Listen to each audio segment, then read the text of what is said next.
Hello, everybody, and welcome. Came up a bit quicker than I was expecting, but we are here. We are NBL Overtime. We're ready to go. We are in the sprint now to the NBL playoffs. Hashtag NBL 22. Next level. So much to get into. Corey Homicide Williams in the house. How you doing, man? Chilling, man. You good? Let's do it. It's a lot to unpack. Liam, I know you're ready to go. Mm-hmm. Is that felt? Nah, it's Bottega Veneta. I don't even know what that is, but it feels nice. Liam Santamaria, Studs and Duds. Power rankings not far away. So much to get into. How you doing? I'm good, mate. I'm good. I'm still recovering from an epic weekend.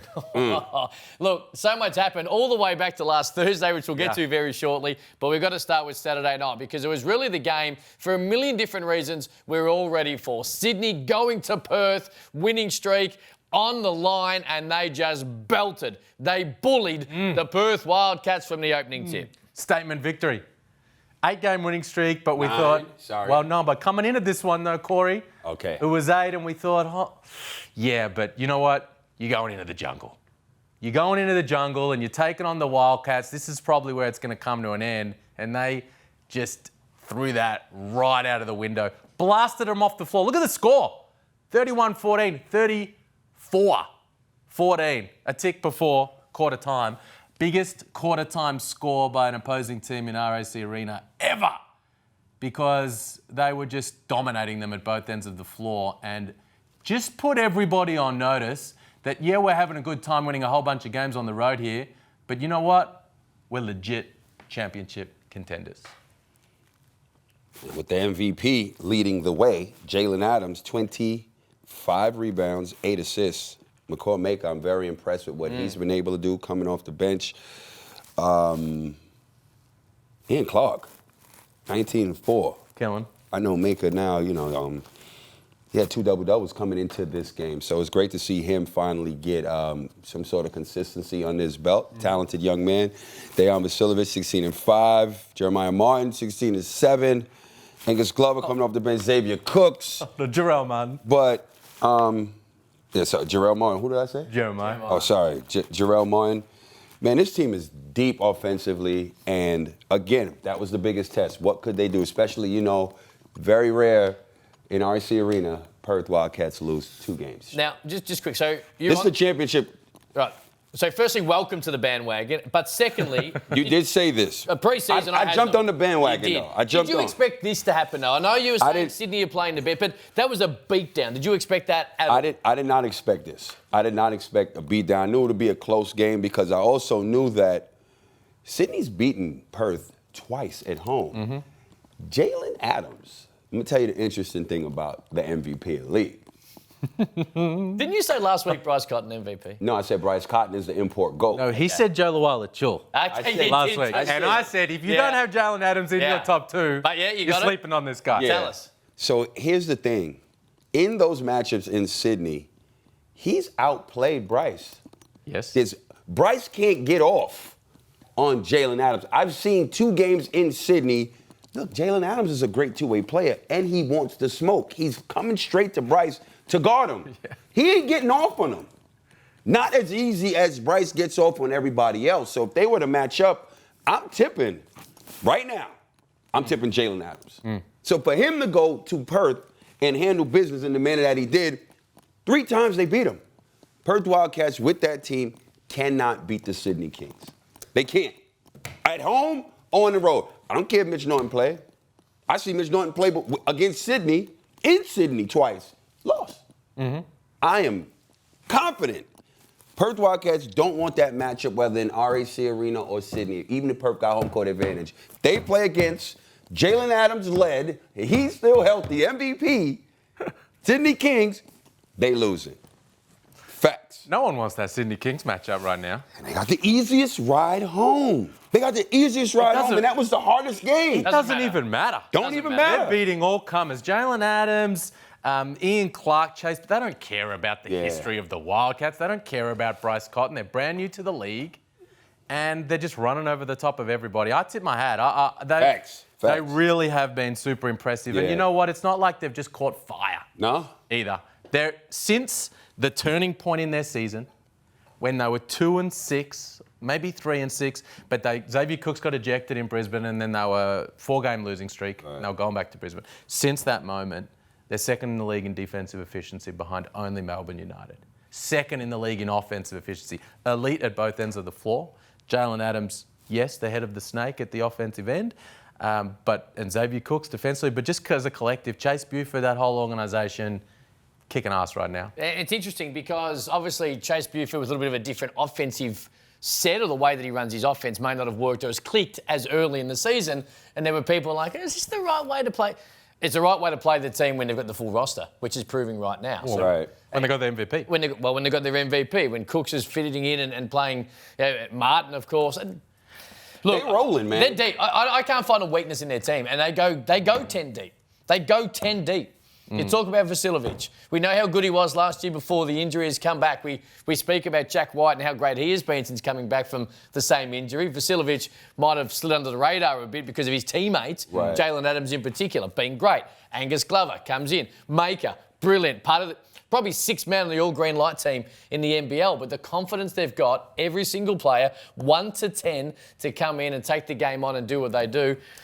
I tipped them to win the title, and I wavered for a split second, but if anyone's tipping anyone but Sydney right now, they're seeing something coming that I can't see. I agree.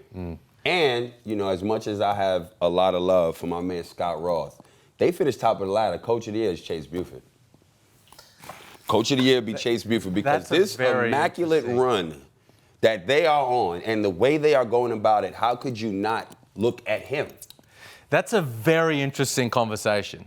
And if we get there, then, man, that's going to be a tough vote for the coaches and the captains. But if Scott Roth, with what he's done with Tasmania this year, doesn't win the Coach of the Year, what are we doing with that award? Our first yes or no of the year. What he has done with that team is what the Lindsay Gaze Trophy is all about, whether they make the finals or not.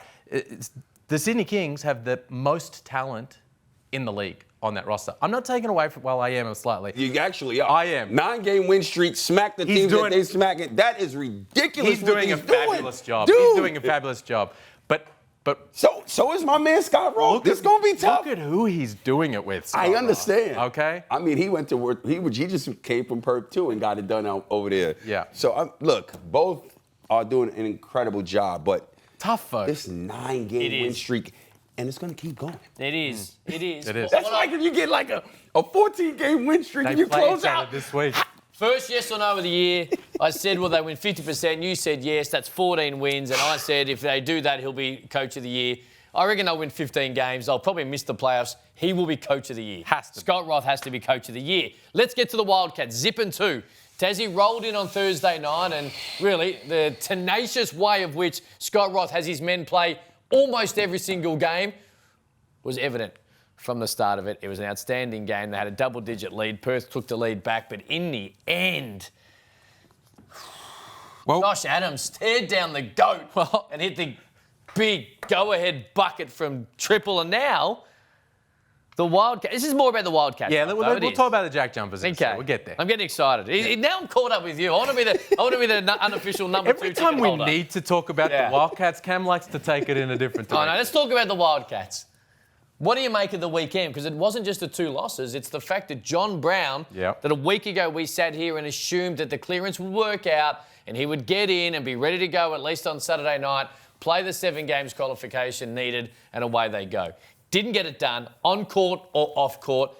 Off court probably a little bit out of their hands, but it was a disappointing weekend. It's a disappointing weekend. It's a complex situation, and it's a team that's in a bit of disarray right now, let's be honest.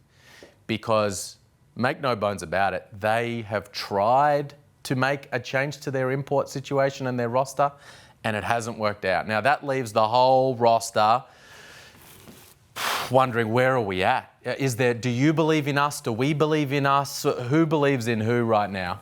And that's the situation. So they're going to have to try to bounce back. That was a disappointing weekend. It was a bit of a reality check, and that's what Scott Morrison said after that second loss, to say hopefully it serves us in that way, that as a group we realise we're not as good as we and others thought we were. Their issues defensively, their issues on the defensive glass. They came home to roost over the course of the weekend, and they don't right now look playoff ready. These were the questions that I had coming in to the year about this team. There were so many questions I had. Are they deep enough? Could they just have two individual stars? And will it be enough? And we're seeing right now, it isn't.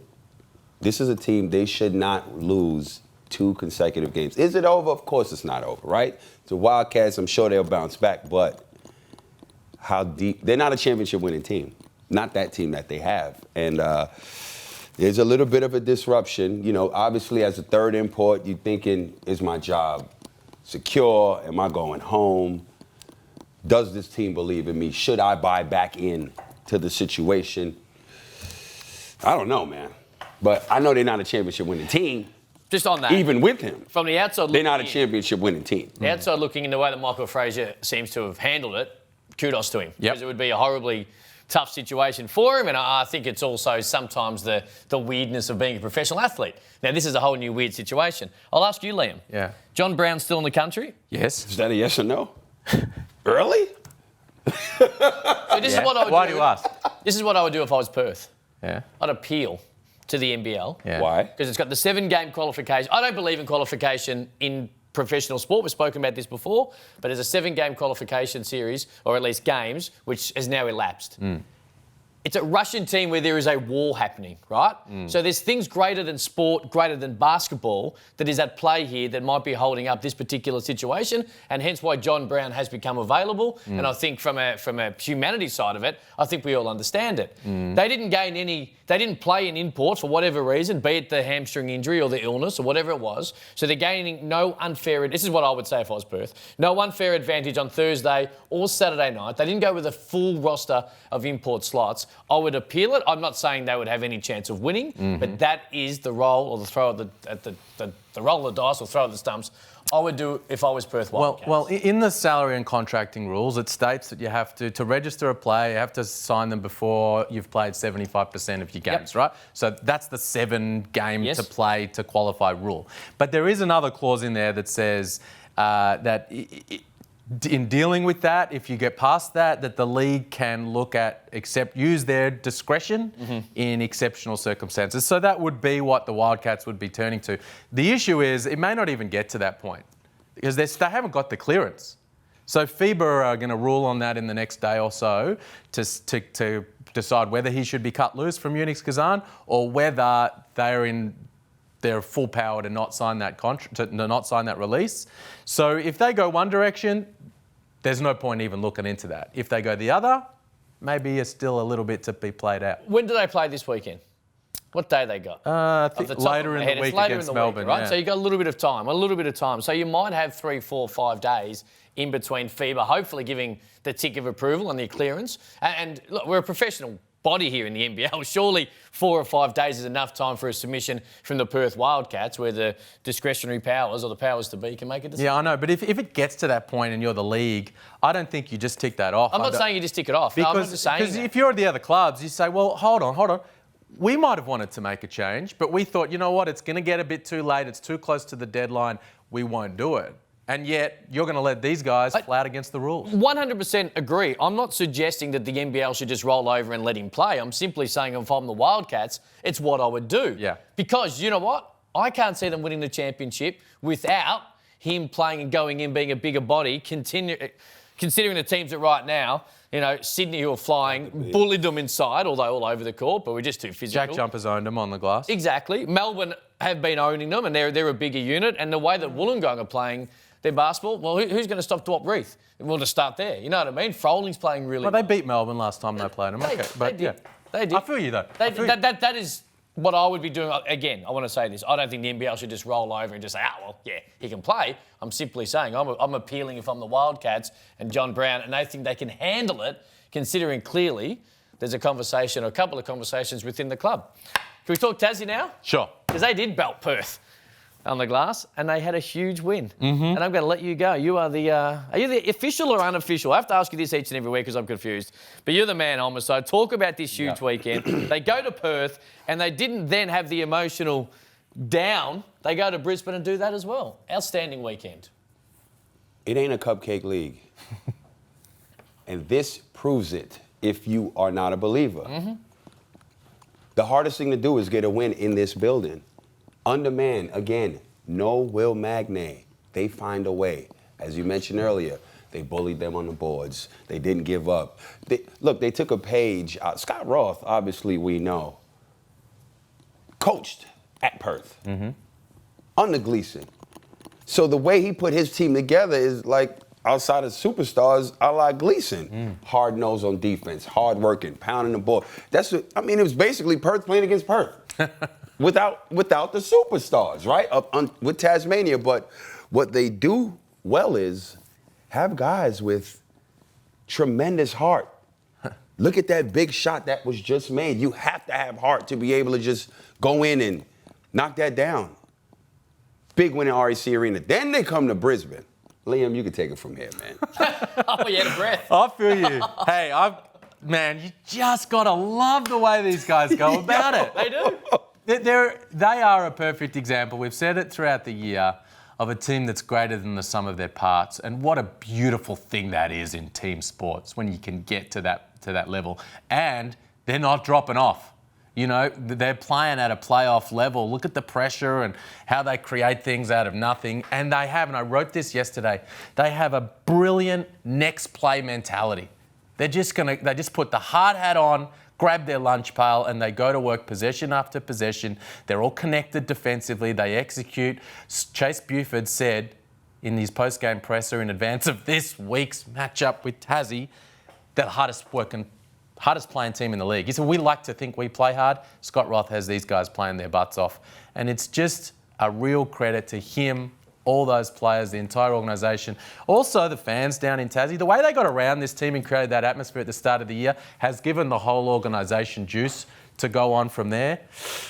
Brilliant inaugural season from this club. And I think everything we spoke about, like you said there, Scott Roth's ability to have them believe in themselves is the perfect example. While Josh Adams, he played good basketball for about 3 minutes in the third quarter and got on a little run to keep the scoreboard ticking over, but didn't do a great deal outside of that. Had the confidence with 20 seconds to go to stare Bryce Cotton in the eye and go bang. And that's something that he's instilled in every single player on that roster, be it your import or the 10th man, Sean McDonald. It's Sean McDonald, yep, who comes in and has actually given great minutes on the weekend. Jock Perry. We've barely seen him. Perry comes in, has 4 assists, just dissing it from the top like he's Warwick Giddy. I love it. It was a great weekend. Yeah. And you know what? Did we do the games? Who was on with me on Thursday night? Were you on? Yeah. Well, let's go back to the first game because I don't know what the hell happened when it comes to Brisbane and New Zealand. And, you see the score. It was an incredible game. And unfortunately, we've seen 2 games in the last couple of weeks, both involving New Zealand, that's played in front of no fans. And sport's always better when there's people there. I think the Buddy Franklin situation on Friday night proved it. But this game was... I'm not going to say it was insane until the last 22 seconds. Liam, I still can't work it out, and it's 5 days later. It was remarkable. Man, I really feel for the Heartbreakers. They are really copping it. The Heartbreakers? Right now. Just a couple of really rough losses that could have been, part of a nice way to finish their season, but they didn't close this one out. Perfect example of how to play the foul game. You're down a bunch, foul, keep time on the clock, and see if you can knock down some threes and make things happen. And they went ahead and got that done, the Bullets, and it was just a remarkable way to finish the game. First, Robert Franks, the ball drops out to him, and of course, this is in the overtime period, and Abercrombie did some good work to give them a nice little buffer, the Breakers, and then it all quickly unravelled from there. A little miss from the free throw line from Peyton Seaver helped their cause. The window was slightly ajar, and they went bang, bang, bang, and jumped right through it. I commentated the game. I had no words. We see it. We're back to 2, but we're like, you know what? 5 seconds ago, Will McDowell-White will probably want this moment back. We know how super talented he is, but Deng, who was great all night as well, and then Dreamy just goes whack. And even now, I had 5 days to prepare a script to try and describe what the hell happened. I still can't. You watch it right there. Brisbane got the dub that they so desperately needed to keep their fans excited. Bang. Wild. Count it. Unbelievable. Unbelievable. Quick little shout out here for Deng Deng. Yeah. Anthony Dreamick hit the game winner. Everyone's saying, why don't you just pass to Abercrombie? Deng Deng did a great job of guarding 2. Yeah. And then he was with Abercrombie, which made Will McDowell-White think, I got to throw it over the top to Wetzel. As soon as he got into that motion, he then went back. Beautiful play. This is going to be interesting because the power rankings, of course, chop and change each and every week, and Liam has so desperately been holding on to the Breakers. Yeah, nah. And that I think that last 5 seconds ultimately changed the power rankings maybe for the end of the year. Yeah. Yeah, unfortunately, they're back on the bottom, the Breakers. Not defending, and things just aren't going their way. Fair bit of movement up the top. I see this. Illawarra, Perth, Melbourne, in a little free fall when it comes to the power rankings in the eyes of Liam Santamaria. The JackJumpers, even after their big road double, you couldn't squeeze them into the top 4. When are we giving love to the Hawks? Geez, they're rolling right now. Yeah, they are. We're going to You back in the pyjamas, or what's going on there? I wore the pyjamas the other day, actually. They were very, very comfy, and they do, to be fair, they feel a lot better when the team's won 8 of 10. That guy over there, to the far of the backdrop, Antonius Cleveland. Well, let's talk about it now. Melbourne United, Illawarra, Melbourne United rolled in, of course, on Sunday at home. The news that had broken a couple of days earlier that Uday Barber's going to be back. He was there in the joint. He got a rousing ovation. He wasn't suited up for the game. But again, Illawarra, 8 of 10, as I said, and they just ran him out of the gym. And to be fair, belted the United for 37 of the 40 minutes. Outplayed them.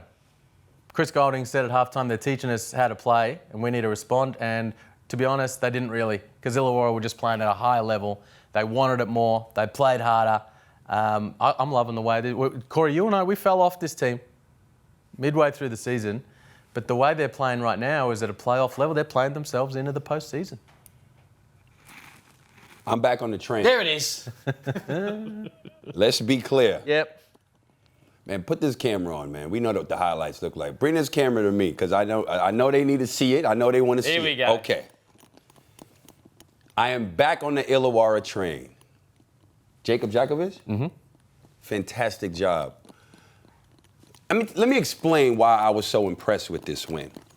The game before, early in the day, Southeast Melbourne Phoenix dropped the bag, fumbled. That puts you in an opportunity, you as Illawarra, in an opportunity to snatch the top 4 spot again and have a little bit more breathing room against the Phoenix, which we know down the stretch before this game, you guys were fighting for that 4th spot, so we believed.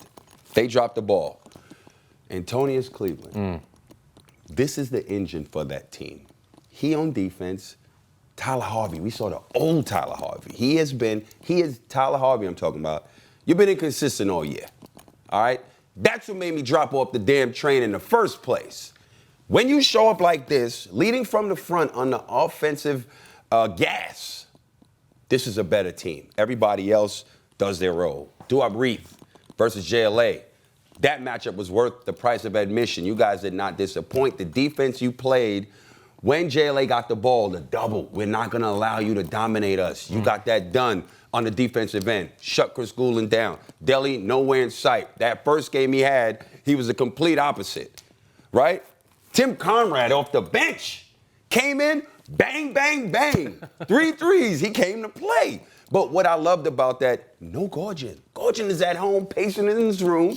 You know, at halftime and at the end of the game, pregame, you know he's on FaceTime talking to the team. But that coach, man, Jacob Jakovic, I don't know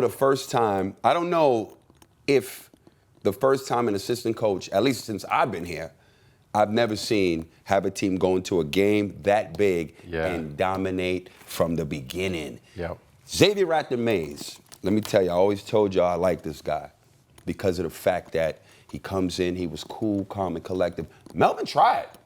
Melbourne tried to apply serious pressure, making all the right reads. When it was time for him to get a bucket, he went and got that. But that game was about him taking full control of the game, absorbing the pressure, and making the right plays. When you play like that, I'm rocking with you. That was impressive to get that win without Gorgon and put yourself in a position where now you look in the goods.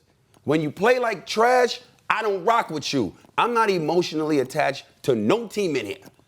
I don't owe nobody nothing. So when you play different, I talk different. Remember that. We'll touch on South East Melbourne Phoenix in a moment. Let's get to the top 4 that we have put individually and where we're going to have them finishing, or at least in our eyes, in the next couple of weeks when we finish the regular season. All right? Let's have a look what we've changed. In fact, Liam and I are the same. And you've got Sydney finishing, you've got Perth dropping to 4. So we all agree, though, the same 4 teams are going to be the ones that are going to battle it out, correct? Yeah, I think we're at that point. Yep. All right. So let's talk on South East Melbourne just quickly. I don't want to spend too much time with them. We're running out of time. 4 of 5 they've lost. You mentioned it. They go to Adelaide. They desperately needed a win. They're more talented, of course, than the 36ers. And the 36ers absolutely were brilliant. Kudos to CJ Bruton and his men. What is going on at the Phoenix? Is it as simple as saying Ryan broke off? No. No, okay. Then what's going on? Oh, they don't look like they want it. Maybe they want it too much and they've got the wobbles a little bit. I look at a guy like Antonius Cleveland. He is in refuse to lose mode. You look at him in the timeouts. Look how hard he's playing. 100%. Didn't see that from anybody on the South East Melbourne Phoenix in Adelaide on the weekend. Massive loss. You saw from the numbers they've been losing a whole bunch of games right now. They don't look like they want it as much as some of these other teams. It's over. Okay. It's over. I'll ask you one question. Giving up 100 points. How you let Adelaide drop 100 in a must-win situation? You ain't come to play, and guess what? You know what? Shout out to Adelaide. And shout out to Hiram Harris at first. First of all, first career start. You did a fantastic job at both ends. You deserve to start for the rest of the year. I'm on the bandwagon. CJ did a great, that game right there, your imports showed up. They didn't have to dominate as far as ticking the scoreboard over and leading as far as scoring is concerned. But Dusty Hannahs came in and was effective. Withers came in and at both ends played well. DJ, I knew he was going to handle his business. He had to. You know, plus there was no real matchup for him in that game. So he played well. Sunday Detch played really well. Mitch McCarron was Mitch McCarron. So that's a great performance. I mean, this was a team that I had picked in the top 4. Yeah. And they have been severely underwhelming. They were severely underwhelming. He got caught up you there know, after, but after the pre-season for one show, mate. Good win. Good win. Who finishes 5th? Tassie or Adelaide? Tassie or Phoenix? Tasmania. Tassie. All right, let's get to Santa's watching. All thanks to Amy. Elves, you need it. At Liam Santa. Take it away. The Elves are coming through, just quietly. Much love to everyone helping out. And how about this from Robert Frank? This is some nice work from the support crew. Yeah. He just needed to get the contacts back in, so the phone comes out. Let's talk about FaceTime. He's just helping him out. Look at this from Cotton. Got it. Just getting it done behind the scenes. This one, Hiram Harris thought, totally confused.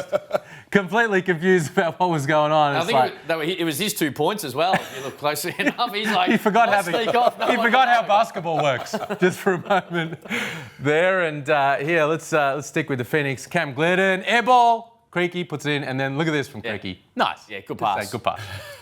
That's good teamwork. So thank you, my man, for hooking me up. And do you like this from Chris Golding? I loved it. Put a little save. You just put a little extra sauce on this play. Beautiful work. Beautifully done. All thanks to Amy. All thanks to Amy, Liam's, and Santa's watching. All right, JD, Sports Sneaker of the Week. Bring some heat. Boom. Have a look at that. Luke Travers, isn't he having a nice second half of the year? Know what? It's amazing.